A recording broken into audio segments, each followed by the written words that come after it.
Hello, and welcome again to another episode of the Leadership Connection. I am Daniel Surratt, and I'm from the Office of Race, Equity, Diversity, and Inclusion. And today I have the privilege of welcoming and co-hosting this episode with Alicia Edwards. Alicia is the Departmental Manager of the Equity Development Division in REDI. Hi, Alicia, and welcome. Good morning and thank you. So today we're going to record the first episode in a new series that is going to focus on equity and leadership and specifically the ways in which those two things are sort of interdependent. In the REDI office, we're often saying that we can't demonstrate effective leadership without looking at everything through an equity lens, and we can't work to achieve equity without effective leadership. And so we know those two things are related, they depend on one another. And in this new series, we're going to specifically focus on some characteristics of dominant culture and kind of how those characteristics impact the way we lead. So we're really excited about this new series. We've been planning it for quite some time. And Alicia, going back when we first started having some conversation about planning this series, you are the one that introduced Ola and I to today's guest. And so I'm wondering if you might be willing to introduce our guest and maybe share some of the work that you've experienced with her this year so far. Absolutely. And good morning again to everybody that will be viewing the recording. I have had the pleasure of meeting our special guest and our thought partner, Elandriel Lewis.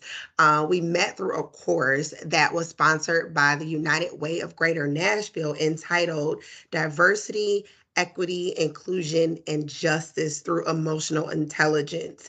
It was a 6-part series that brought together participants from all across America, met some really good people.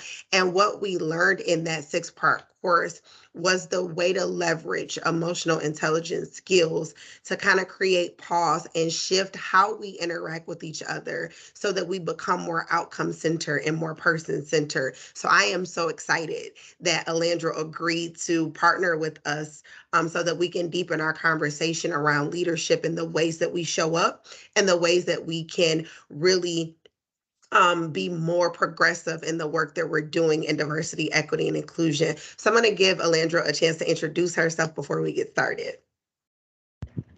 Thanks so much, Alicia. I appreciate that introduction. Hello, my name is Elandriel. As Alicia said, I am Senior Manager of Learning and Training with the United Way of Greater Nashville. And Alicia's right. That's how we met, was through that 6-part series that I ran January through June. We finished it last month. And I'm actually starting a new series this month as well. Same series, just restarting it. And if you're interested in joining that series, you do still have an opportunity to do so. And you can contact me. I know Daniel and Alicia will share my contact information with that. With this series, primarily, as Alicia said, we're looking at the skills that we need to really become more conscious of our own feelings, because so often these conversations around diversity and equity and inclusion and justice, they're uncomfortable, and they bring up a lot of uncomfortable feelings. And if we don't understand how to manage those, then we're not going to move ourselves towards those outcomes that we want for ourselves and even for others. So as Alicia said, I love that phrase, more outcome centered, more person centered. And so I'm really excited to be here today. Thank you so much for inviting me.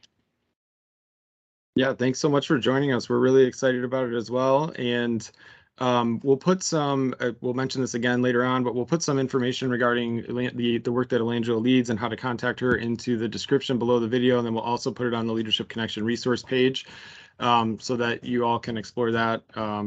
And I'm certain that you're going to after you hear our episode today. So let's jump right into it. So one of the things that we talk about or that we hear from leaders a lot around leading conversations that center equity or focused on equity is this kind of topic of safety. And generally, there's this feeling that, like, how do we make sure that we're having a safe space for these kinds of conversations? And so the first question that we have, Elandriel, that we wanted to chat about, like, what's the difference between safety and experiencing discomfort? Because oftentimes we feel like folks say we want to create this safe space, but really the feeling is more of just like, don't make me uncomfortable. And so what are the differences between those two things? Yeah, I think that's really spot on. A lot of times when we talk about creating safe spaces, we think we're wanting to encourage everybody to feel like they could be their whole selves in the space and share whatever they want. But as soon as somebody shares something that makes somebody uncomfortable, then that makes them feel like they're not safe anymore. And that comes really honestly from our biology, where those feelings of discomfort can really be equated with the understanding that we're in danger, right? Our bodies can really confuse those.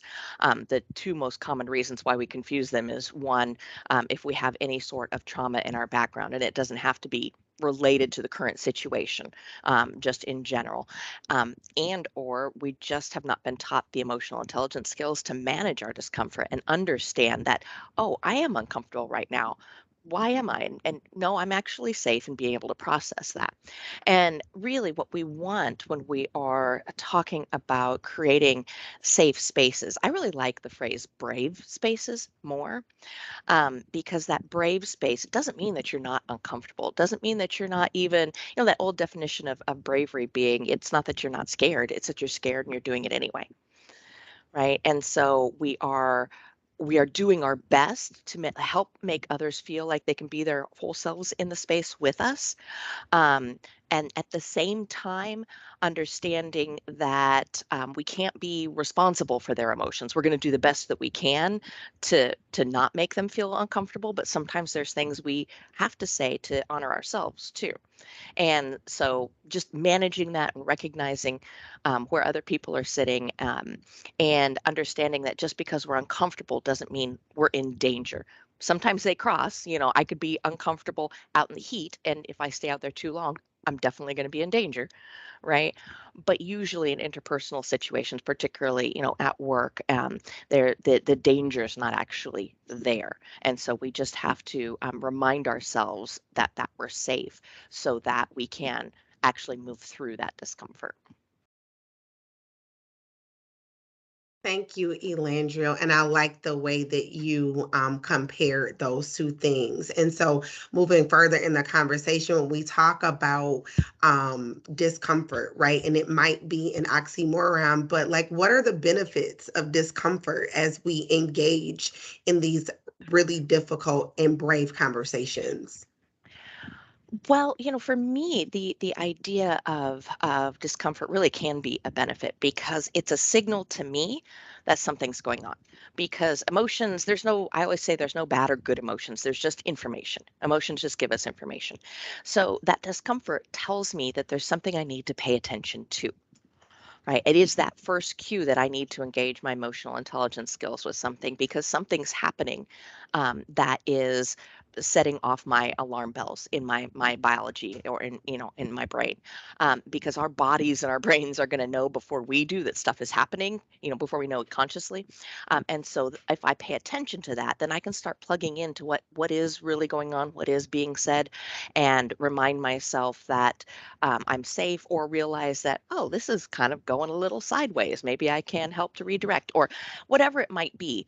But it allows me to have information and be more aware of myself in the situation. And I think so that in that respect, I think it's actually a really good thing.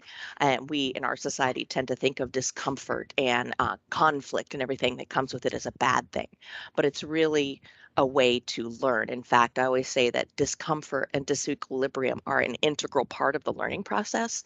You can't learn anything new without some level of discomfort or disequilibrium, even if, like, you're baking a new pie, let's say, right? Like, I don't bake a lot of pies. So if I was going to go bake an apple pie with a lattice top and everything, I'm going to feel some discomfort in that, because I'm be like, how do I do this? Am I doing this right? Oh my gosh. And yeah, it's not the same level of discomfort if we're having talks around, diversity and inclusion, but it's still that level of somewhere in there that things are having to shift within you to a new normal. Like, I didn't know how to do this and now I do, and that's difficult. But that's also okay.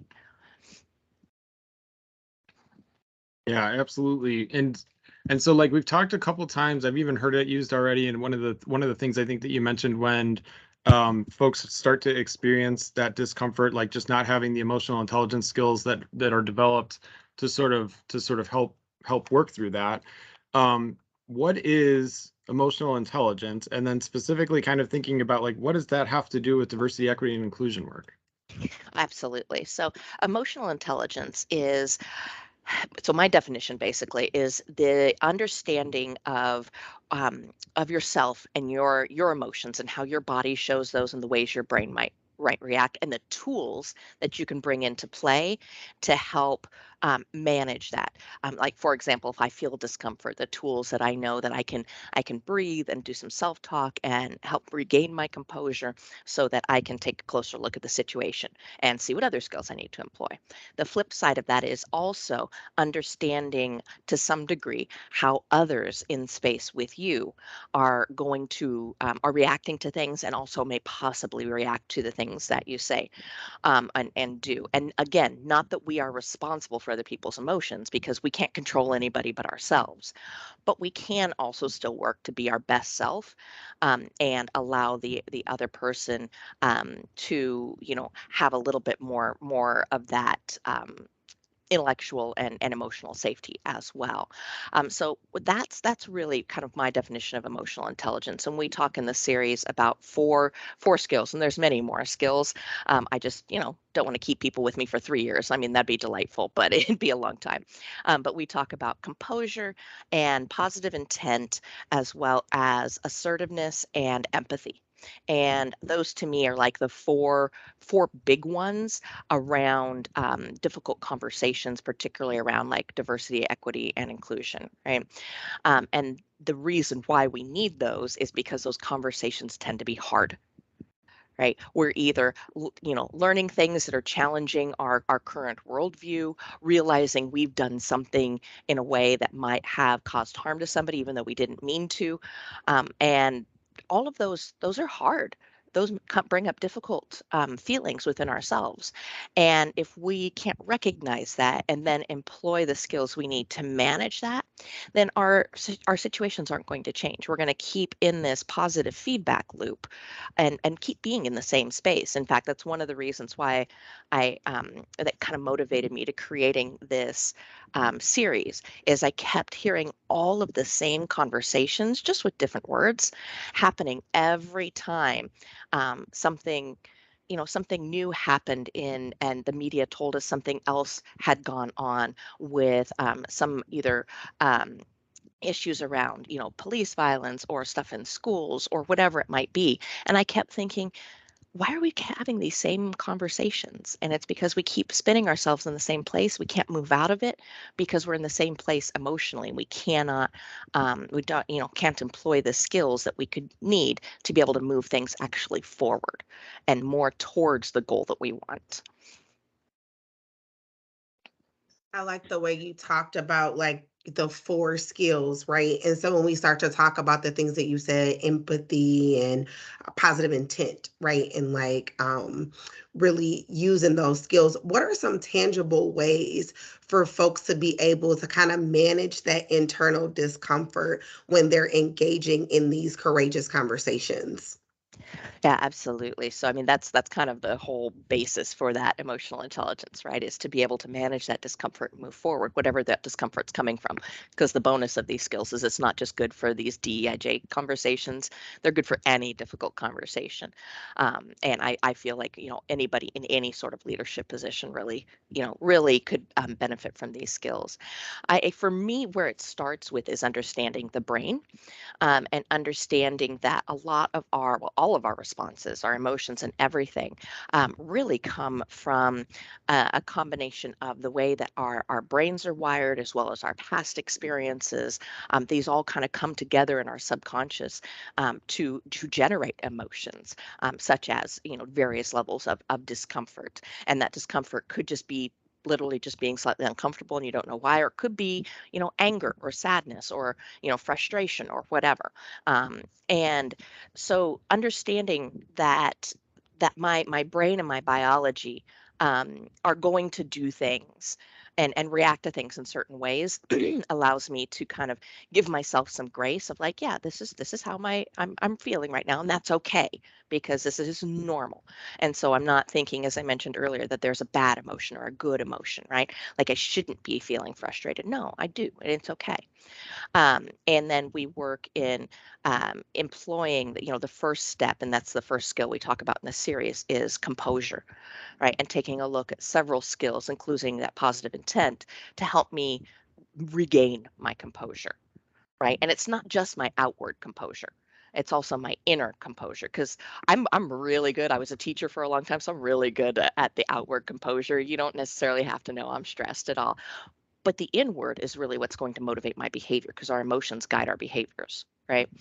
And so if I can then manage that myself, then I can move the situation forward in a way that's more positive for me, which also usually ends up being more positive for everybody.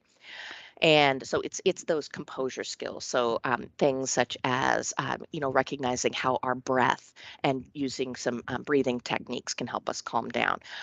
Recognizing some skills such as the positive intent, or one of my favorites, Q-tip, quit taking everything personally. It's usually about the other person. It's not usually actually about you, right? I know some folks, particularly when we're in this DEIJ space, it can feel sort of unfair when we start talking about emotional intelligence, that, yeah, when you're in this situation with a person or an entity or whatever that you feel has wronged you, and, generally rightfully so, like, why should I have to be the person that maintains my composure? Why should I have to be the person who extends empathy and positive intent? And that's valid. And it's always a choice, for one. But two, I always talk about it as being sort of the ultimate self-care. Because if I want better outcomes, and I also want to feel better in my body, because discomfort doesn't feel good. It's literally its definition, right? It's uncomfortable. If I want to feel better in myself, and literally be healthier in the long run, because those stress hormones aren't good for me, and also move the situation forward in a more positive way, then I want to employ these skills for me. Yes, they may ultimately end up benefiting others as well, which is great, right? But ultimately, it's about me and myself. So, but it all starts with recognizing the discomfort first, and we talk a little bit about that in the series. I have a little, like, kind of like an emotional chart that we take a look at, like, where are you sitting today, and without judgment, right? You just are where you are. And then once you feel like where you are, and where is your level of discomfort with this, then you can decide what you need to do. Like, is it just some breathing, or is it, what, we need to pause this conversation because I need a little bit, which is perfectly fine. Like, I'm gonna get back to you about this. Just, give me till tomorrow, or give me, even, I'm just going to go to the bathroom and I'll come back, whatever it might be. But then you can figure out where your levels are and what you need to employ for you to kind of create those good conditions. Yeah, those definitely, that's just hearing that, like, all those little pauses, whether they're just a couple seconds to breathe, or if it's literally, I need, to walk away for the rest of the day, and maybe we come back and revisit this tomorrow. Like, it's never effective to move forward with that when you're not in a good space for whatever reason. And so, loving everything that you just shared. We started talking, so we've talked a little bit about, like, these emotional intelligence skills and having these conversations that can sort of produce this discomfort in us. And we also talked at the beginning about dominant culture, and this being a series on dominant culture. So we want to just shift just for a quick second here. And, like, when we say dominant culture, what do we mean when we say dominant culture? What is that? So there's definitely dictionary definitions, and I definitely talk about that. But I'm going to share with you my definition of dominant culture. And so my definition of dominant culture is the set of identities that are shared or viewed as being shared by the majority of people in a space, right? And when people talk about pushing back against dominant culture, or that we want to eliminate dominant culture, I don't actually think you really can do that, because in every group, there's going to be some identities that are shared more strongly between some, or at least being viewed as that. But what we can do is we can detoxify that dominant culture. And so that's what I tend to focus on. That, yes, if you're in a group and it's, majority male, or it's majority female, or it's majority straight or gay, or whatever it might be, then you're definitely going to have some of those elements of dominant culture, even down to small things like a lot of us like desserts and one person doesn't, right? But there's always going to be those identities. And one of the things that I talk about within dominant culture is that it's important to note that it exists in every group from a group of like 2 people to an entire country, right? So neighborhoods, schools, churches, businesses, departments, states, cities, et cetera, every single level.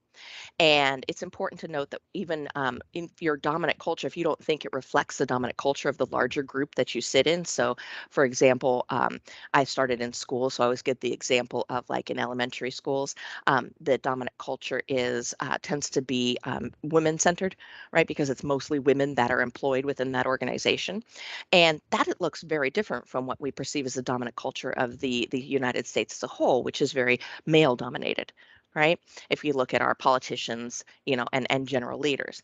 But this smaller group still nests within the larger dominant culture, right? And you can see that in the example of schools, in that even though most of your teachers are going to be women, the people who do get promoted the most tend to be the men.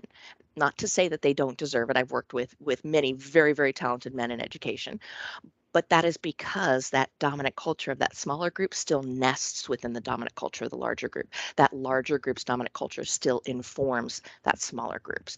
And so we want to make sure that we're really being conscious of that when we talk about the dominant culture of smaller groups. So let's say a department within an organization, right? Of a neighborhood within a city, right? And so we want to make sure that we're conscious of that. Yeah, so and that's kind of like it. So another thing that I'm thinking about was just thinking about like all of these different small cultures existing within the larger culture, and thinking about it like, even just, I think you said everybody who lives in the same country or place, like thinking about all of us residing in the same country and thinking about just sort of, US history, like what kinds of impact does that have on dominant cultural, things that happened a long time ago, but they happened here and we're all living here now. Like how does that impact the dominant culture? It absolutely impacts it. It informs the history of any group is going to inform the dominant culture because it's going to create the narratives around what that dominant culture is.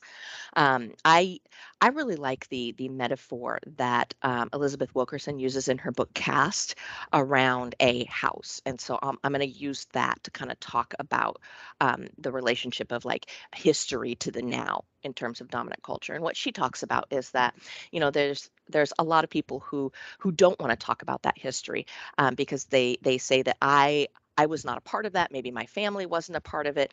And it's sort of like a house. Like the house you see behind me, my house was built in the early 60s, for example.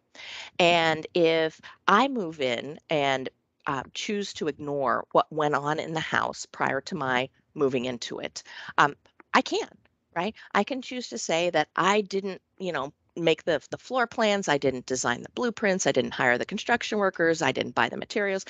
I didn't, do any of that too for the remodel that apparently happened in the 80s, right?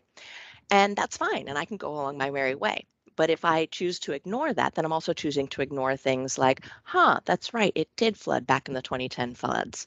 And so I wonder if that could happen again.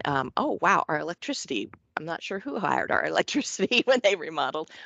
If I choose to ignore those things, so I'm still having to exist within the space of this house and it's still going to affect me. So whether or not I want to take the quote unquote blame, right? And it's not necessarily to me about blaming anybody anyway. It's also about taking the responsibility for living within the space that you're living in, and helping create a space that you want to continue to move forward in as yourself and hopefully for others too. And so when we talk about US history and the dominant culture in the US, um, it's exactly the same thing. It's still, no matter whether we want it to or not, is irrelevant. It's still, those structures still exist, right? It still impacts our current now. And so yeah, and so that's why we still, even though we have a very diverse society, we still have thoughts around the dominant culture in the United States still as being, white, male, heterosexual, cisgendered, generally married, well educated, employed, reliably housed, and not everybody fits into all of those spaces, right? But it is the culture of that has come along for the ride and has developed over the course of the history of the space. Just like, the reason my house flooded again a year ago March was because the same issues as before, right? And so hopefully that made sense. Yeah, I feel like that's one that we could probably talk about for several days too as well. Yeah. And I'm really glad that you brought in like the idea of around blame, and like blame and responsibility are two different things. That's something that I definitely felt, especially early on in my journey in equity work. And just thought like one of the things that I remember was really present for me was this feeling of like, trying to deflect and say like, well, some of those things, like the things that happened in history, like I wasn't around for those things, and that was my initial feeling. And what I didn't realize as early on that I certainly realize more now is that whether I did any of those things or was around for any of those things, like I've absolutely benefited from those things because of the different parts of my identity, being a white and a white cisgender male, like in particular. Um, Right. So like, yeah, I love that you brought in, I have a responsibility, even though it's not about blame. I have a responsibility to kind of move things forward and to think about that. You talked about like detoxifying dominant culture. And so one of the things that Alicia and I were talking about, like this idea that the dominant culture right now is in many ways very toxic. Does it have to be that way? Does dominant culture have to be toxic? I like to think it doesn't. That's my stance. However, I always say that, unless it's examined and intentional, it will be. If you just assume, no, we're all good people in this space and it'll be fine, it won't be fine. You have to be intentional about detoxifying that space, because there's always going to be somewhere that somebody's going to feel excluded if we're not conscious of it, right? And again, it could be larger things such as around gender or race, or it could be things that are smaller that we don't talk a lot, like around class, and around our physical and mental abilities and health, right? As well as just like I said earlier, it can even be around things like what is a hobby that most of the people in the space share. And, maybe one person doesn't. We're all readers, and one person's like, really, that's not a thing for me. And how do we still make sure that we are including people and letting them be their whole selves and not feeling excluded? And it doesn't mean that we can't, I do want to be careful in saying it doesn't mean we can't still be our own full selves either. Right. So if I have a group and a whole bunch of us are readers, 'cause I bring that up because I'm a huge reader, right? I married somebody that is not a huge, he doesn't read hardly at all, at least in, novels and whatnot, like I do. And that doesn't mean that I can't still be myself and enjoy the things that I want to, and can't think of the word I'm looking for, but basically live my own life, right? Um, I I just make sure that it's not in a way that's also not excluding the other person, right? And so but it has to be intentional. It has to be, otherwise we are going to be exclusionary. Thank you for that. And that really does take us to like the next question. We talk about the example you gave about that subculture existing within like this overarching dominant culture. Like, and we recognize that we're like disrupting a system from within the system. So when we try to do that, like what are some suggestions on how we would change or influence the cultures that are dominant and toxic in some ways, but like not to everybody? So what insight would you have for that? Well, so for me, it all comes down to that emotional intelligence, right? Of being willing to actually take a look at our dominant cultures and seeing the ways in which it may be toxic, whether whether we're intentional about it or not. I like to think I'm a good person, but I know there's been ways in my past, and unfortunately, there probably will be in the future. Well, I will, participate in spaces that aren't as inclusive as we'd like, because maybe I am in a rush and I'm just, trying to get something done and I'm not being conscious of it, right? Um, and so our best bet, to me anyway, is employing those emotional intelligence skills, because being able to detoxify an environment starts with relationships. And those relationships, these emotional intelligence skills are key to healthy relationships. And when I say relationship, I mean long-term relationships that we normally think of when we say the word relationship, like your coworkers and leadership, your spouses and kids and parents. But I also mean, more intermittent ones. So your coworkers in another department, or y'all work for the state, other people that work, that maybe only come into contact a couple times a year, as well as like the people who check you out at the grocery store, your postal carrier, et cetera, et cetera. All of those run on relationship, right? And relationship is strengthened through these emotional intelligence skills. I mean, we know that because if we know that somebody, we either are in a personal relationship or a professional one, if they say something that kind of pushes our buttons and we just snap at them, we know that's going to kind of damage that relationship, right? So managing ourselves and getting, putting that pause in that you mentioned earlier, Daniel, and then regaining our composure before we respond is going to create better relationships. And it is through those relationships that we can then influence and look at ways in which we can change our dominant culture to be more inclusive. And that includes looking at areas that need to change and opportunities for growth, but also the areas where we're doing things really, really well, right? And making sure that we continue to do those well, or even capitalize on those to bring other things along for the ride, right? A lot of times when we talk about dominant culture, like I said, we talk about, now we just got to get rid of it. Not everything we do is wrong, right? In fact, a lot of times if we are a group of people who's at least trying, there's got to be at least a couple things that we're doing right. But we also have to be brave enough to look at the areas where we can grow into.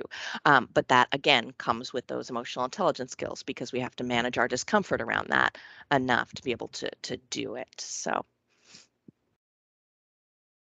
Yeah, and so that's kind of like a perfect segue into one of the first characteristics of dominant culture that we think kind of can be identified as toxic, and that's defensiveness. Like we've talked about having these difficult conversations, we've talked about some of the things that bubble up for us when we're having uncomfortable conversations, and then kind of moving into dominant culture. Like defensiveness is certainly one that seems to be toxic.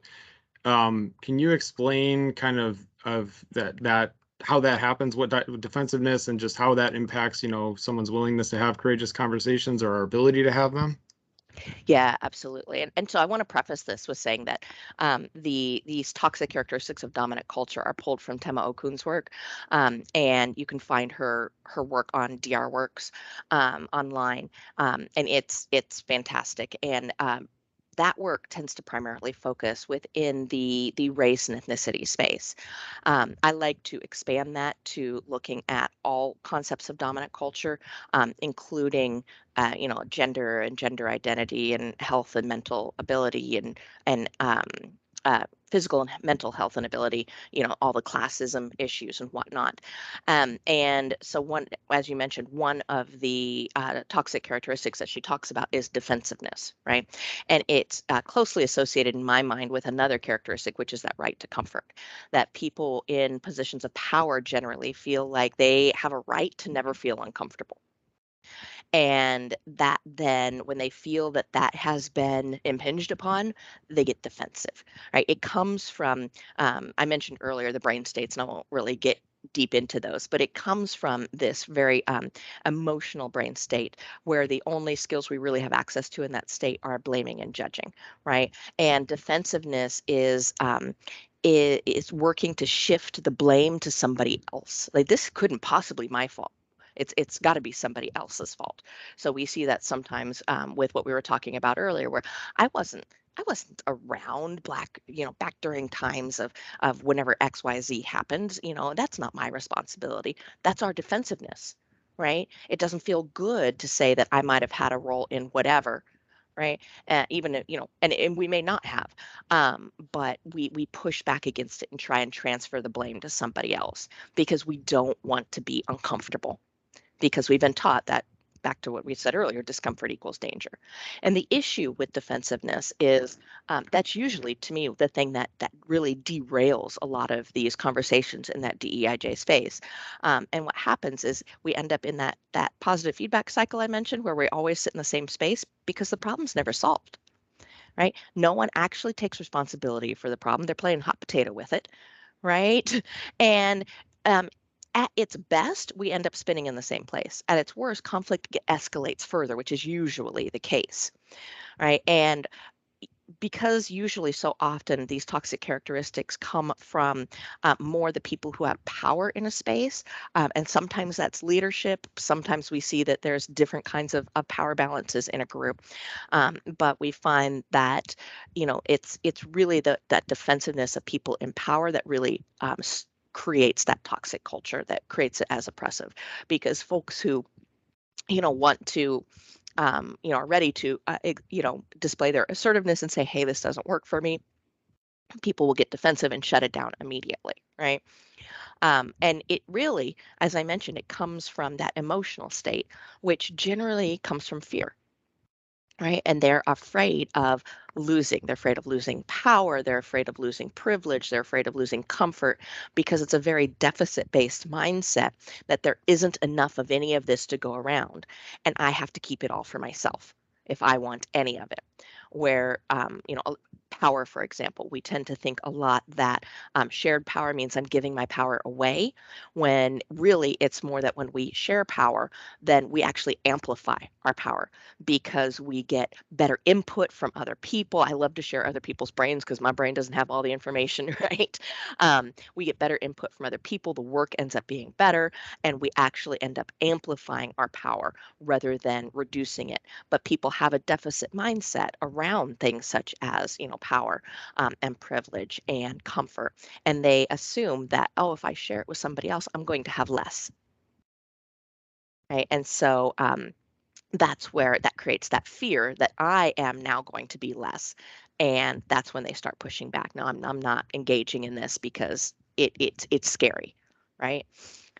So yeah, so the defensiveness is, I think, one of those that it's kind of the point person of the toxic characteristics a lot of times, but it really comes again from that those parts in our brain that are scared.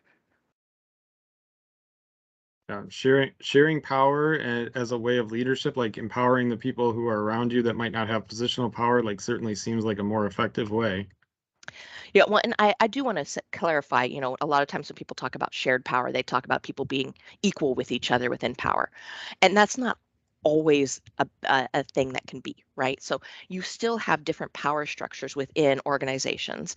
I'll use, just because I came from, a school background, education background, I'll use the classroom as an example, right? When we talk about teachers sharing power with their students, we're not saying that the teachers are equal to their students, because the teacher still has the ability to give grades, just like a supervisor has the employee has the ability to give raises or hire or fire, right? There's still going to be a bit of a power imbalance. What it means, though, is I don't hoard all the power to myself. If there are choices that need to be made, right, I can open that up to share with everybody.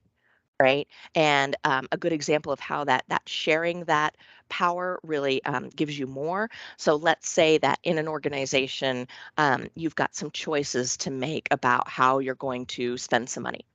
Rather than just the leadership making that decision, having that conversation with the entire group and getting their ideas. Yes, the leadership is still going to make the ultimate choice. We understand that, right? Because there's still got to be somebody who makes those choices, right?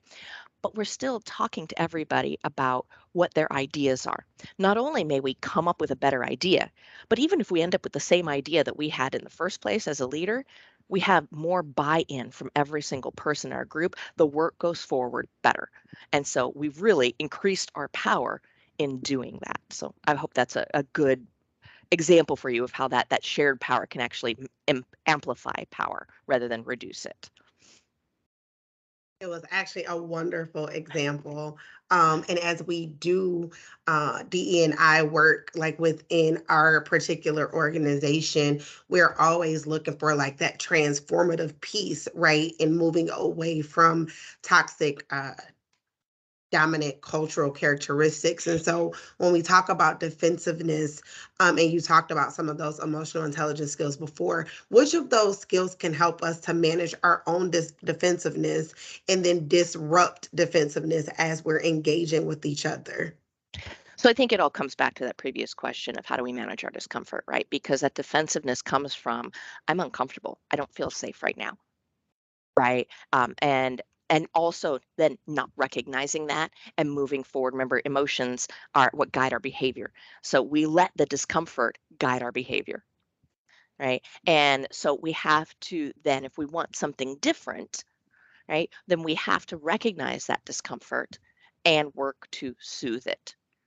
Right, remind ourselves that, yeah, this may be difficult right now, but you're actually safe, like you can handle this, right? And I literally use those kind of phrases to self-talk to myself sometimes when it's a difficult, like, no, you got this, kind of pep talk sort of thing. But literally saying that, not out loud, but out loud in my brain, helps soothe me a little bit, to give me that space to be able to breathe, to be able to regulate and regain that composure. Remind myself, you know what?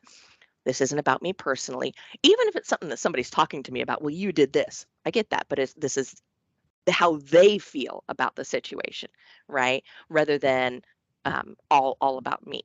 And so removing myself from that, and being able to look at it a little bit more objectively, allows me to then not have to push back so hard against it, right? Well, you did this. Well, no, I didn't, right? Instead of okay, well, tell me more about that, and approach it with curiosity rather than defensiveness. I try to, discuss, like, you may not have the right answers, but you can always ask for more information, right? And that can also set the other person a little bit more at ease, because usually if somebody's coming with you to you with something that they've got a problem about, they're expecting you to push back. That's our general dominant culture in our country, right? Is defensiveness. And so we're constantly pushing back against that discomfort. And so when you don't, and instead you respond with something else, such as curiosity, that can also help diffuse the situation and help them manage their composure, so that we can then sort of have a conversation about it. And even if I can't engage my curiosity of, you know what, I can see this is really important. I need to take a few minutes to process this. Can we get back together and really follow through with that if you feel like you need some space? Because that's reasonable. Now, sometimes you are not in a position to give that space because it may be, say, your supervisor or your leadership who's coming to you with a problem. Um, However, looking at how you can give yourself the space within that situation. But it's really about that, recognizing the discomfort and working to manage it so that you don't let the emotions guide the behavior. Wow, what a great way to kick off this series. Like, I feel like it's in order to jump into all of the other things that we're going to talk about over the next several episodes, and thinking about folks leading those conversations in different spaces where they're in a leadership role. Like, this is also relevant in order to have productive conversations. So loving the conversation that we've had today. Just wondering, is there anything else? We're kind of getting to the end of time a little bit. Anything else that either of you want to bring in or want to chat about before we wrap things up?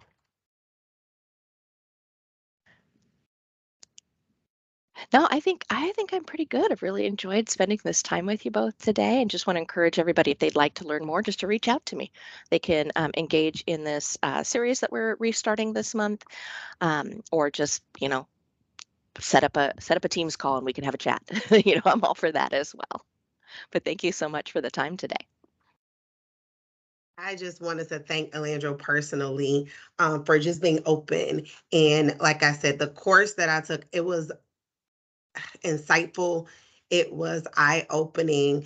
It was extremely helpful as we continue to provide coaching and consultation in the department around how to navigate courageous conversations. So Elandriel is a wonderful resource, a wonderful human. I always tell everybody, listen, the way that she can package something up for you and make it, light bulb, sunshine, right? Rainbows, everything is beautiful, because she has so much insight around how we can really manage ourselves, be more cognizant of others as we're engaging in conversations, and we can actually do this work. So wanted to give you a really heartfelt shout out for Thank, helping us with this particular series. thank you so much, Alicia. That means a lot. I appreciate you. Yeah, absolutely. Thank you so much, Elandriel, for joining us today, and a special thanks to Alicia Edwards for joining me as co-host for for this episode.